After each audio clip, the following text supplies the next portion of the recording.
English and British folklore is something that I get asked questions about quite often, as most countries seem to have their own set of standout myths and legends that you would instantly associate with them, but British mythology has somewhat faded into obscurity, which is weird considering how often we see it in modern interpretations without even realising. Today we're taking a look at a creature from English folklore, as we travel to the counties of Yorkshire and Lancashire, where we find the Grindylow.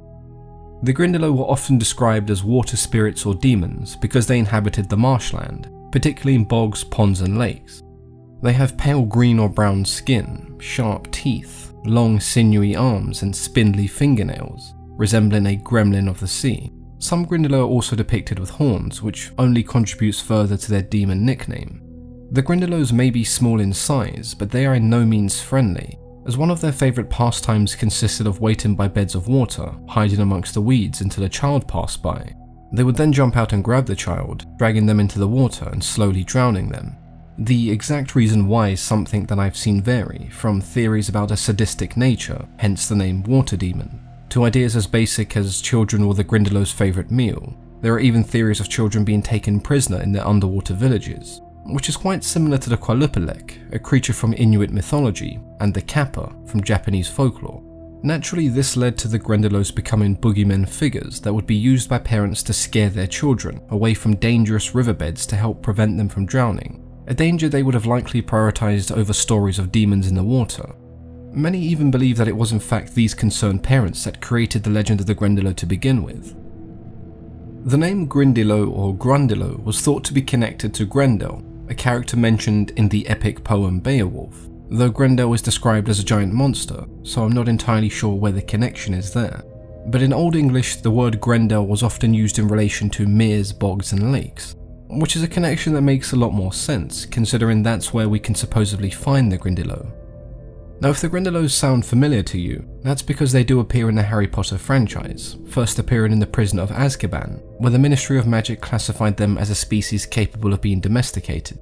They then appear again in the Goblet of Fire during the second trial at the Black Lake, where we see that the Mer people have indeed domesticated them, using them almost as guard dogs that they set loose on Harry. The whole premise of this task is to rescue loved ones that have been kidnapped and placed at the bottom of the lake. So this definitely does appear as a nod by J.K. Rowling in the direction of the Grindylow legend. They also appear in the D&D style role-playing game Pathfinder, as well as the novel The Scar by China Miéville, who depicts them as eel-like creatures who have psychic abilities.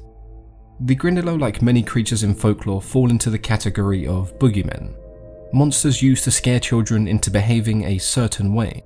Now this definitely varies from culture to culture, but the Grindylow being creatures that lurk in the marshland is surely not a coincidence, considering both Yorkshire and Lancashire are some of the UK's biggest counties, where many bogs and swamps can be found, and that is one of the last places that you'd want an unsupervised child to be. I honestly don't know if the legend of the Grindylow was created by parents who were concerned for their children's safety, or whether these tales existed long before. But I can definitely see it as a story that parents would latch onto, slowly exaggerating and embellishing these tales until they created these boogeymen-like figures that would help deter children from visiting these places and essentially keep them out of harm's way. I'm interested to know what you think, and not just those who live in parts of England where these tales may have existed, but also those in other countries that have similar creatures. Were sightings of these creatures nothing more than scary tales, or did they have a hidden purpose behind them? Let me know in the comments below. Before we do in this video, I'd like to take a moment to let you guys know that the book we've been working on does actually come out next week. If you'd like more information, you can always click on my previous video, which goes into it in a bit more detail, or you can click on the link in the description and check out the book on Amazon. As always, I've been your host, Mythology and Fiction Explained.